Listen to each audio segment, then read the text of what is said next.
দেশি মুরগির এই চমৎকার ফ্লেভার স্বাদের ঝোলের এই রেসিপিটা আজকে আপনাদের সাথে শেয়ার করব। আসুন দেখে নিই।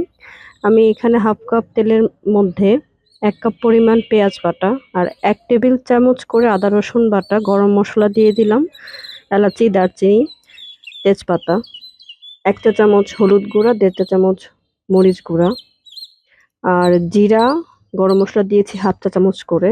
একটু লবণ দিয়ে পানি দিয়ে আমি অনেকটুকু সময় কষিয়ে নিয়েছি। চিকেন আর আলু একসাথে দিয়ে দিলাম। এখান থেকে যে পানিটা উঠবে সেটা দিয়েই আমি হাফ চিকেন সেদ্ধ করে নেব। চিকেনটা প্রায় হাফ সেদ্ধ হয়ে গিয়েছে। গরম পানি এড করলাম। এখন এটা আমি পরবর্তীতে অর্ধেকটা চিকেন সেদ্ধ প্লাস ঝোল দুটোই একসাথে দিয়ে দিলাম। ১ চা চামচ জিরা গুঁড়া দিয়ে নামিয়ে নিলাম। খুবই মজার এই দেশি মুরগির রেসিপিটা আপনারা একবার হলেও বাসায় ট্রাই করে দেখবেন। আল্লাহ হাফেজ। লাইক করবেন, শেয়ার করবেন অবশ্যই। Thank you.